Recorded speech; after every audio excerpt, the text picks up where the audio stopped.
Hello बच्चों, हमने इससे पीछे के पहले के 2 वीडियोस में रिटेल का इम्पोर्टेंस या महत्व और रिटेलर के बारे में पढ़ा। आज हम 9th क्लास का फर्स्ट यूनिट का सेशन 3 शुरू कर रहे हैं। हमने रिटेल के प्रकार में पढ़ा था।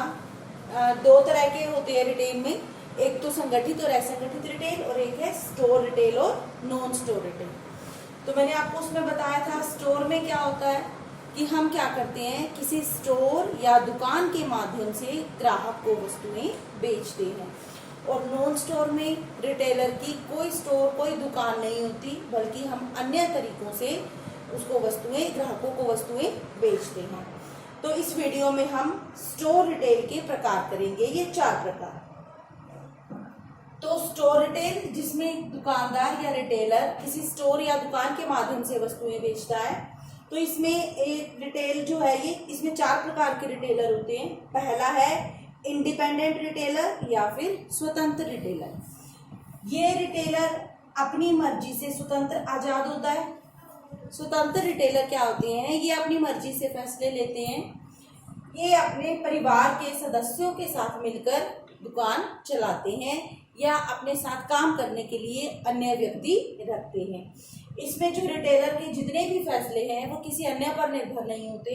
रिटेलर अपनी मर्जी से अपनी स्वतंत्रता से फैसले लेता है और इसमें स्टोर का आकार अधिक बड़ा नहीं होता। इसमें रिटेलर केवल परिवार के सदस्यों के साथ मिलकर दुकान चलाता है। दूसरा है चेन रिटेलर।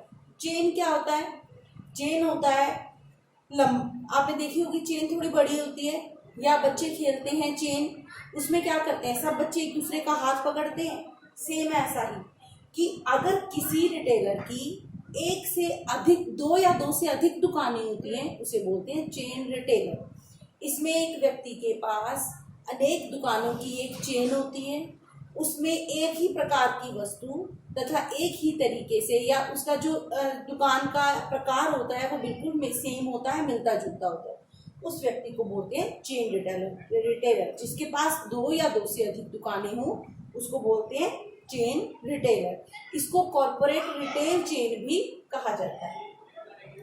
उसके बाद तीसरा है फ्रेंचाइजिंग। फ्रेंचाइजिंग क्या होता है बेटा, ये कंपनी और रिटेलर के बीच में एक करार, एक सौदा होता है।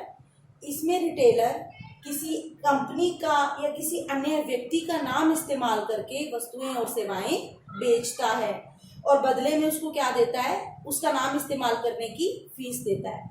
जैसे कि कोई रिटेलर है वो अपना दुकान को मशहूर बनाना चाहता है, फेमस बनाना चाहता है, वो क्या करता है अपनी दुकान किसी कंपनी या किसी अन्य व्यक्ति के नाम से खोलता है।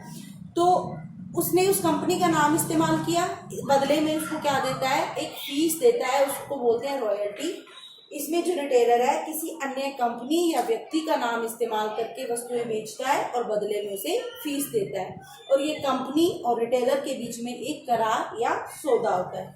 उसके बाद है कंज्यूमर कोऑपरेटिव, उपभोक्ता सहकारी। तो उपभोक्ता कौन होते हैं, वो व्यक्ति जो वस्तुओं को इस्तेमाल करते हैं। तो अगर कोई दुकानदार ग्राहकों की या उपभोक्ताओं की जरूरतें पूरी नहीं कर पाता तो कई ग्राहक मिलकर एक दुकान खोल लेते हैं, उसको बोलते हैं उपभोक्ता सहकारी। तो स्टोर रिटेल में ये 4 प्रकार के रिटेलर हैं। स्वतंत्र रिटेलर जो अपने परिवार के सदस्यों के साथ दुकान चलाते हैं और छोटा होता है इसका आकार। चेन रिटेलर अगर किसी व्यक्ति की 2 या 2 से अधिक दुकानें होती हैं उसे बोलते हैं चेन रिटेलर। फ्रेंचाइजिंग यह कंपनी और रिटेलर के बीच में एक करार होता है। जो रिटेलर है वो कंपनी का नाम इस्तेमाल करके वस्तुएं और सेवाएं बेचता है और बदले में उसे शुल्क या फीस देता है। इसमें इसका उदाहरण है जैसे कि पिज्जा हट। उसके बाद है कंज्यूमर कोऑपरेटिव, उपभोक्ता सहकारी।